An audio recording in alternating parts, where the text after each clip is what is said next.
The bullet missed my daughter's head by 3 inches. 3 in between her life and death.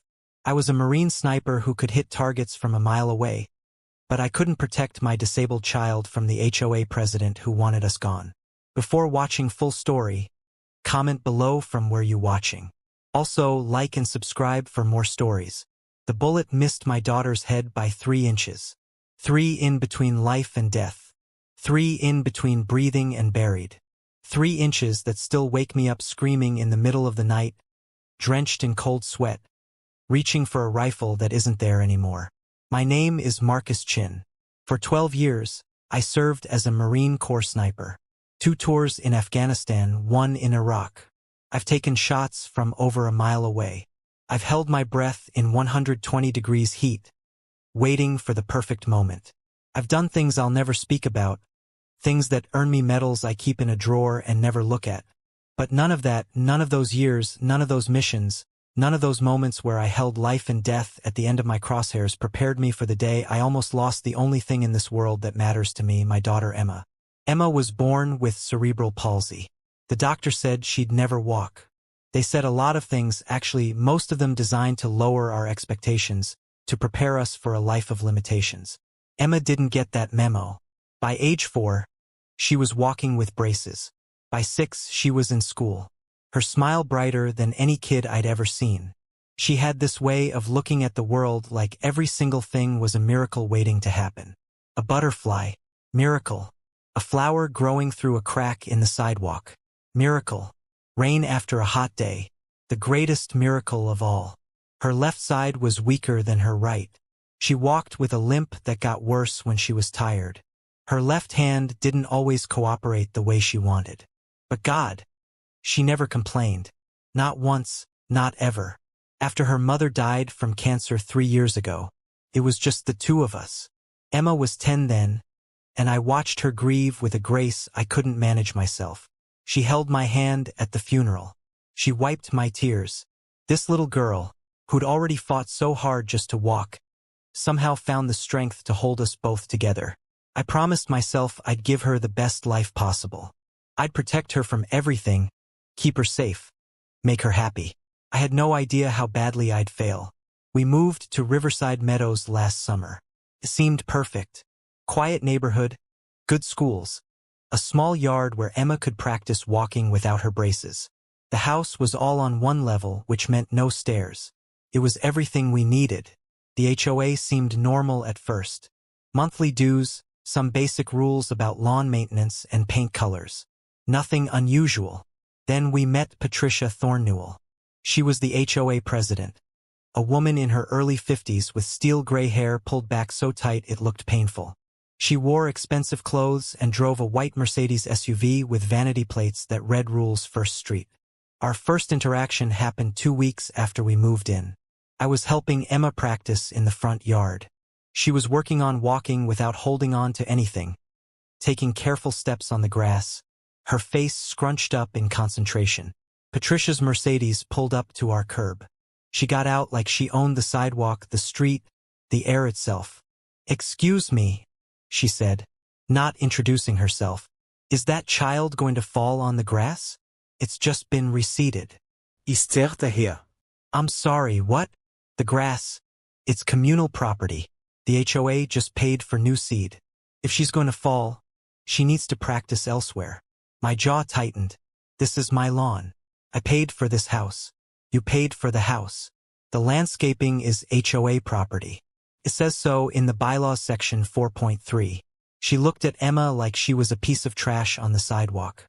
Perhaps a park would be more appropriate for special needs activities. Emma's face fell. She heard it all. I stepped between them. "We're fine right here. Thank you." Patricia's smile was ice. "I'll be watching, Mr. Chin. This neighborhood has standards." That was just the beginning. Over the next 6 months, Patricia made our lives miserable. She filed complaints because Emma's wheelchair ramp, which I'd built myself, which we needed, was not in keeping with neighborhood aesthetics. She sent letters about our mailbox being a /4 in too tall. She called code enforcement because she claimed our fence was 2 in over the property line. It wasn't. She started parking across our driveway when I was taking Emma to physical therapy, making us late. When I confronted her, she'd smile and say, "Oh, I didn't realize that was your driveway. The lines are so faded." She filed a noise complaint because Emma's wheelchair sometimes squeaked on the sidewalk during our evening walks. A wheelchair squeaking too loud.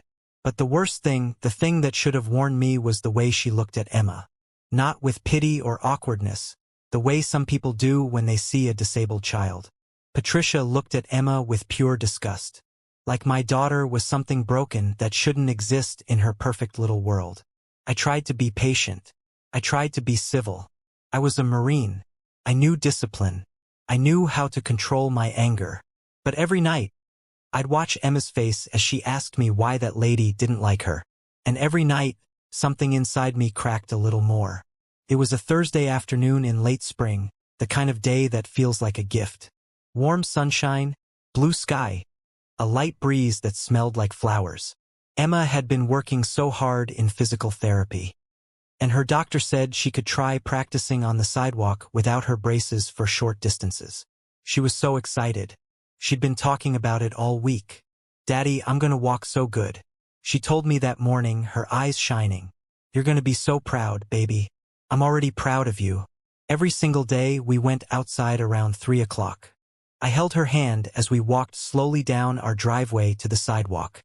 Then I let go, staying right next to her, ready to catch her if she stumbled. She took 1 step, 2 steps, 3. "Daddy, look. I'm doing it. I see you, baby. You're amazing." 4 steps. 5 steps. That's when Patricia's Mercedes came down the street. Too fast. Way too fast for a residential neighborhood. Emma froze, startled by the engine noise. She wobbled and I reached out to steady her. Patricia slammed on her brakes, stopping right next to us. Her window rolled down. "Get off the sidewalk," she screamed. "You're blocking the view of the street. That's against HOA regulations." Emma's eyes filled with tears. "I'm just practicing. I don't care what you're doing. This neighborhood has rules and you people think you're above them." Something in me snapped. "You need to leave now." Patricia's face turned red. "Don't you dare tell me what to do. I'm calling the police. I'm calling code enforcement. I'm having you evicted from this neighborhood." "Daddy." Emma's voice was so small. I picked up my daughter, holding her close. "It's okay, sweetheart. Let's go inside." As I turned away, Patricia shouted, "That crippled Brad is destroying property values. She doesn't belong here." I kept walking. Every muscle in my body screamed to turn around, to say something, to do something. But Emma was shaking in my arms, crying into my shoulder. Inside, I held her while she sobbed. "Why does she hate me, Daddy? What did I do wrong?" "Nothing, baby. You didn't do anything wrong. She's the one with the problem, not you." But she called me a bad word. She said, "I don't belong." I rocked her, my own tears falling into her hair. "You belong everywhere, Emma. Everywhere. Don't you ever believe anything different." That night, after Emma finally fell asleep, I sat in the dark and stared at the wall. I'd faced enemy combatants who wanted to kill me. I'd been shot at, mort, ambushed, but nothing, absolutely nothing, had ever made me feel this helpless. 2 days later, on Saturday morning, I got a registered letter from the HOA. Patricia had filed an official complaint seeking to have us removed from the neighborhood for repeated violations and creation of a hostile environment. She was suing us, actually suing us to force us out of our home. The attached list of violations was insane. Wheelchair ramp aesthetics, excessive sidewalk use, disturbing the peace with medical equipment noise, property value impact due to visible disability accommodations. My hand shook as I read it. Emma was at a friend's house for a play date. Thank God she didn't need to see this. I called a lawyer. He said we could fight it, but HOA lawsuits were expensive and time-consuming. Even if we won, living there would be miserable. Patricia had power in that neighborhood, connections on the city council, money to burn on legal fees. Sometimes the lawyer said gently, "The best thing is to just move. Find somewhere without an HOA. Peace of mind is worth more than being right." I thought about it. Really thought about it. Maybe he was right. Maybe we should just leave. I was actually considering it when Emma came home that afternoon, her face glowing with happiness. Daddy, guess what? Mrs. Henderson said, I can join the neighborhood kids art club. We're gonna paint together every Wednesday. Isn't that amazing? My heart broke. She'd finally made friends here. She loved her school. Her doctors were nearby. And I was thinking about running away because of one hateful woman. That's wonderful, sweetheart. Can I go tomorrow, please? I hugged her tight. Yes, baby. Of course you can. That night, I made a decision. We weren't leaving. This was our home, our neighborhood. And Patricia Thornwell didn't get to drive us out. The next day was Sunday. Emma wanted to practice walking again. After yesterday's good news, her confidence was back. And I wasn't about to let Patricia steal that from her. We went outside around 4 o'clock. The street was quiet. Most people were inside. Perfect. Emma held my hand as we started down the sidewalk. She was doing so well, her steps more sure than they'd been before. You're getting stronger every day, I told her. She beamed up at me. I want to surprise Mrs. Henderson at art club. Show her how good I can walk. We made it to the end of the block. Emma was tired but happy. We turned around to head back. That's when Patricia's Mercedes came around the corner. She stopped right in the middle of the street, blocking our path, got out of the car, walked toward us. I thought I made myself clear, she said, her voice dripping with venom. You're not welcome here. I positioned myself between her and Emma. We have every right to be here. This is a public sidewalk. Not for much longer. The HOA board voted yesterday. You're being evicted. You have 30 days. My blood went cold. You can't do that. I just did. The bylaws are very clear about members who create disturbances and lower property values. You've been found in violation. She looked past me at Emma with pure hatred. And that thing you call a daughter is the biggest violation of all. Don't you dare. What are you going to do, Mr. Chin? Hit me. Please try it. I'll have you arrested so fast, and then what happens to the foster care? Emma started crying behind me. Patricia smiled. Exactly. You're powerless. You're going to pack up your broken little family and get out of my neighborhood. And if you're not gone in 30 days, I'll make your life such a living hell that you'll wish. Mrs. Thornwell. A voice called from across the street. Our neighbor, Mr. Rodriguez, was standing on his porch. That's enough. Patricia whirled around. Mind your own business, Carlos. I'm calling the police. You're harassing them. I'm enforcing HOA rules. More neighbors came out. Mrs. Henderson, the Johnsons, the Patels. They'd all heard. Patricia's face went purple with rage. She spun back to me. This isn't over. She stormed to her car, got in, and peeled out down the street. I picked up Emma, who was sobbing into my shoulder. The neighbors gathered around us, offering support, saying they'd testify that Patricia was harassing us, that they'd fight the eviction. But I barely heard them because I'd seen something in Patricia's eyes in that final moment. Something that terrified me more than any enemy sniper ever had. She wasn't done. Not even close. It happened on Wednesday. Emma was so excited about art club. She picked out her favorite shirt, purple with sparkles, and spent 20 minutes choosing which hair clips to wear. I'm going to paint a picture of me and you, Daddy, for our house. I can't wait to see it, baby. Mrs. Henderson's house was just 4 doors down. Emma could walk there by herself. It was one of her big goals, to be independent enough to visit neighbors alone. Are you sure you don't want me to walk with you? I asked. She shook her head determined. I can do it, Daddy. It's only 4 houses. I watched from our porch as she made her way down the sidewalk. Her gait uneven but steady. She was so proud, so focused. She made it past the first house, the second. Then Patricia's door opened. It happened so fast. Patricia stepped out onto her porch, the 3rd house on the way to Mrs. Henderson's. She was holding something in her hand. A gun. I warned you, she screamed. I warned you to leave. Emma froze on the sidewalk, staring up at her in confusion. Mrs. Thornwell. Her small voice carried in the quiet afternoon. Time slowed down. I was already moving, already running, but I was too far away. Too far. Patricia raised the gun, aimed it at my baby girl. You don't belong here. The shot rang out. I watched the bullet pass through the space where Emma's head had been a split second before. Emma had stumbled, her cerebral palsy making her foot drag just enough that she lurched to the side at that exact moment. The bullet hit the tree behind her instead. Then I was there throwing my body over Emma's, covering her completely. More shots. 2 more. 3. I felt one pass so close to my head that I heard the whisper of it cutting through the air. Then silence. Emma was screaming. I was screaming. Neighbors were screaming. And Patricia stood on her porch, the gun hanging from her hand, her face blank. I told you to leave, she said quietly. I told you. The police arrived within minutes. Multiple calls from multiple neighbors. Patricia didn't resist arrest. She just stood there empty as they handcuffed her and read her rights. An ambulance came. Emma wasn't physically hurt, but she was in shock, shaking so hard I couldn't get her to stop. They gave her something to calm her down, checked her over, said she'd need therapy.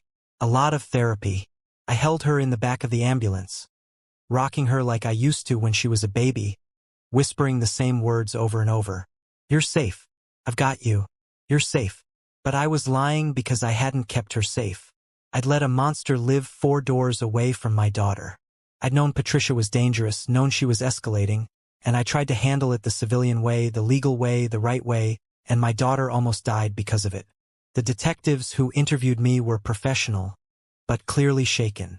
One of them, Detective Morrison, a woman in her 40s with kind eyes, sat with me while Emma slept under sedation at the hospital. Mr. Chin, I need to know if you made any threats toward Mrs. Thornwell. Did you ever tell her you'd hurt her? That you wanted her dead? Anything like that? No. Did you know about her gun? I didn't even know she owned one. Morrison nodded, making notes. We're getting multiple statements from neighbors about her behavior toward your daughter. The harassment, the slurs, the escalating confrontations. Is that enough to keep her locked up? Morrison hesitated. She's being charged with 3 counts of attempted murder, assault with a deadly weapon, child endangerment, and several other charges. But she paused. Her lawyer is already floating in insanity defense, saying she had a mental break. My hands clenched into fists. She knew exactly what she was doing. I agree. But I need you to understand something, Mr. Chin. She comes from money. Lots of it. Her family has connections. This is going to be a fight. I don't care how long it takes. Morrison studied me carefully. Your military record came up in our background check. Marine sniper, 12 years of service. Honorable discharge. I said nothing. I'm telling you this because I need you to hear me. Don't do anything stupid. I know what you're feeling right now. God knows if someone tried to kill my kid, I'd want to tear them apart with my bare hands. But you need to let the system work. The system let her own a gun. The system let her get away with months of harassment. The system almost got my daughter killed. I know and I'm sorry, but if you take justice into your own hands, you'll go to prison. And then who takes care of Emma? She was right. Of course she was right. But lying in that hospital chair that night, watching Emma sleep with tear tracks still on her face, whimpering even in her medicated dreams, I understood something. There's a difference between justice and revenge. Justice is what the law gives you. Revenge is what you take when the law isn't enough. Patricia's bail was set at $2 million. Her family posted it in 2 hours. She was out walking free while my daughter couldn't sleep without the lights on. Couldn't go outside without panicking. Woke up screaming every night. The trial started 3 months later. Emma didn't have to testify, thank God. But I did. So did half a dozen neighbors. Patricia's lawyer painted her as a victim of mental illness, stress, a chemical imbalance that made her temporarily unaware of her actions. They brought in expert witnesses. They showed evidence of her philanthropy, her charity work, her standing in the community. They made her sound like a saint who'd had one bad day. The prosecutor was good, really good, but I could see it slipping away. The jury's faces, the way they nodded at the defense's medical experts. On the day of closing arguments, the prosecutor pulled me aside. I'm going to be honest with you, Mr. Chin. This could go either way. If they buy the insanity defense, she might walk with psychiatric treatment and probation. That's not enough. I know, but it's what we might get. I went home that night and held Emma while she cried herself to sleep again. Then I made a decision. If the law couldn't protect my daughter, I would. The jury deliberated for 3 days. When they came back, I held my breath. On the count of attempted murder, we find the defendant guilty. Emma squeezed my hand. I squeezed back, not daring to believe it. The jury foreman continued, his voice steady. On the second count of attempted murder, guilty. On the third count, guilty. Patricia's face went white. Her lawyer was already standing, preparing to argue sentencing. But then the judge spoke. Mrs. Thornwell, while the court recognizes your prior standing in the community, what you did was unconscionable. You hunted a disabled child like an animal. You fired at her multiple times, and by the grace of God alone, she's still alive. He paused. I'm sentencing you to 30 years in state prison. You'll be eligible for parole in 20. Patricia finally showed emotion. She screamed, fought the bailiffs, had to be dragged from the courtroom. Emma buried her face in my shoulder. Is it over, Daddy? Yeah, baby, it's over. But I was wrong because 3 weeks later, Patricia's lawyer filed an appeal, a technicality, a procedural error, something that could get the whole verdict thrown out.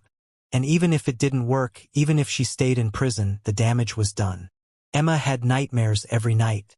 She'd stop going outside, refused to walk to neighbors' houses. Her progress in physical therapy had reversed. She'd given up on so many things she'd worked so hard for. Patricia had tried to murder my daughter, but she'd succeeded in killing Emma's spirit. And that was when I understood the law had given me justice. But my daughter needed more than that. She needed to heal. And she couldn't heal while I was drowning in my own rage and helplessness. Detective Morrison called me 6 months after the trial. Mr. Chin, I need to talk to you about something. My stomach dropped. What happened? Is Patricia out? No. She's still in prison and the appeal was denied. But there's been a development. She paused. Patricia's gun, the one she used. We traced the serial number and it was registered to her late husband. He died 2 years ago. Suicide. He shot himself with that same gun. I said nothing. Our investigation revealed that Patricia had been abusing him for years. Psychological abuse, financial control. He left a note saying he couldn't take it anymore. But there was no investigation at the time. It was ruled a straightforward suicide. My voice was hollow. Why are you telling me this? Because you deserve to know what kind of person she is.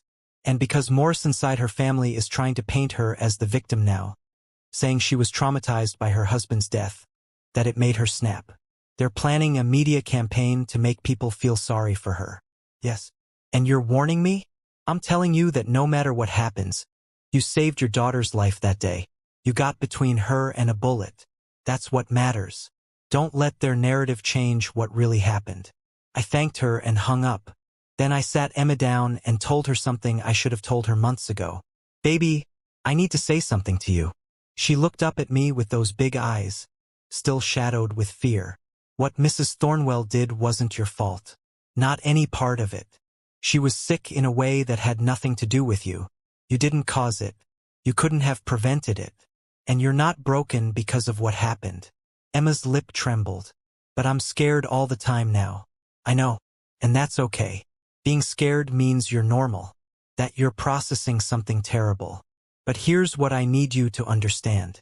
You're the strongest person I know. You fought your whole life just to do things other kids take for granted. You've never given up. And you're not going to give up now. But what if there's another Mrs. Thornwell? What if someone else? Then I'll be there. I'll always be there. But Emma, most people aren't like her. Most people are like Mrs. Henderson and Mr. Rodriguez and all the neighbors who stood up for us. Most people are good. She thought about that for a long moment. Can we move, Daddy? Somewhere new? Where nobody knows what happened? If that's what you need, yes, we can go anywhere you want. I want to go somewhere with lots of kids. Where I can make friends. Where nobody knows I'm the girl who got shot at. So we moved 3 states away to a small town with no HOA, a neighborhood full of families, and a school district known for its special needs programs. Emma started over.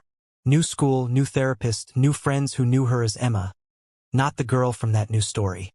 And slowly, so slowly, I almost didn't notice at first, she started healing. She started going outside again, smiling again, talking about the future again. One night, a year after we moved, she came into the living room holding a piece of paper. "Daddy, I made something for you." Was a drawing. Two figures, one tall, one small, holding hands. Above them, she'd written in careful letters, "Me and Daddy forever." I pulled her into my arms and held her tight. "Forever, baby. Forever." 2 years after the trial, I got a letter from prison. From Patricia. I almost threw it away without reading it, but something made me open it. The letter was short. "Mr. Chin, I don't expect forgiveness. I don't deserve it. What I did was unforgivable. I want you to know that I understand now what I couldn't see then. Your daughter did nothing wrong. She was innocent. She is innocent, and I destroyed something beautiful because I was so consumed by my own pain and anger that I couldn't see past it. I think about her every day. I think about what I almost did. And I'm grateful, truly grateful that I missed. I'm getting help now. Real help. It's too late to undo what I did, but maybe it's not too late to become someone who would never do it again. I don't ask for your forgiveness. I just wanted you to know that I see the truth now." I'm sorry, Patricia Tornuel. I read it 3 times. Then I did something I never expected to do. I wrote back, "Patricia, I accept your apology for what it is. Too little, too late, but still something. My daughter is healing. She's strong. She's happy. She's everything you tried to destroy, and she survived anyway. That's not because of any mercy you showed. You showed none. It's because she's tougher than both of us. I don't forgive you. I don't think I ever will. But I don't hate you anymore either. Hate takes energy I'd rather spend on my daughter. We're moving on. I suggest you do the same. Marcus Chin." I never heard from her again. Emma is 15 now. She walks with a cane these days, but she walks everywhere. School, friends, houses, the mall. She joined the art club at her high school. She has a boyfriend who treats her like she's made of sunshine. She wants to be a teacher. She still has nightmares sometimes. Bad days when the memories come back, but they're getting farther apart. We never talk about Patricia unless Emma brings it up. And when she does, I listen. Last week, we were sitting on the porch, our new porch in our new house in our new town, watching the sunset. "Daddy." "Yeah, baby. Do you ever wish you'd killed her, Mrs. Thornwell?" I thought about lying, but Emma deserved the truth. "Yeah, for a long time I did. I thought about it every day." "But you didn't." "No. Why not?" I looked at her. This brave, beautiful, impossibly strong young woman who'd survived something that would have broken most adults. "Because you needed me more than I needed revenge. Because the best way to beat someone who tried to destroy you is to keep living, to keep being happy, to keep being you." Emma nodded slowly. "Mrs. Henderson told me something once after we moved. She sent me a letter. She said that holding on to anger is like drinking poison and expecting the other person to die. She's right. So we're not drinking poison anymore. No, baby, we're not." She smiled and leaned her head on my shoulder. "Good. Because I like our life now, and I don't want anything to ruin it. Nothing will. Promise."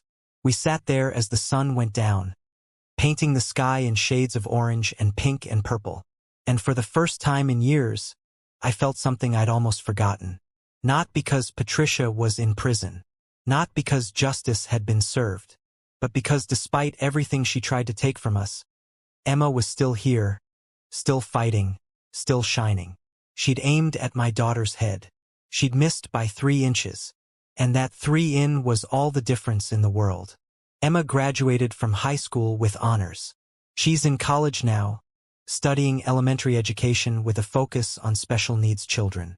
She wants to help kids like her. Kids who fight every day.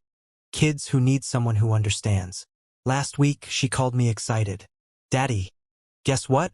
I got accepted to volunteer at the Children's Hospital. I'm going to work with kids in physical therapy." "That's amazing, sweetheart. I'm so proud of you. I've been thinking about writing a book about what happened to help other families who go through trauma. Do you think you're ready for that?" "I think so. Because it's not just about what happened to us. It's about what we did after, how we survived. How we didn't let it define us. You're right. It's a story worth telling. Will you help me write it, Emma? I'd be honored. So here we are writing our story. Not for revenge, not even for justice, but for healing. Because that's the real victory. Patricia tried to take everything from us that day. She tried to take Emma's life, her future, her happiness. She failed. And now Emma is using what happened to help others. She's turning the worst day of our lives into something that might save someone else. That's not just survival. That's triumph. And it's the only revenge that ever really mattered. For everyone who's ever been bullied, targeted, or told they don't belong, you do. You belong everywhere. And the people who try to make you feel otherwise, they're the ones with the problem, not you. Keep walking, keep fighting, keep shining.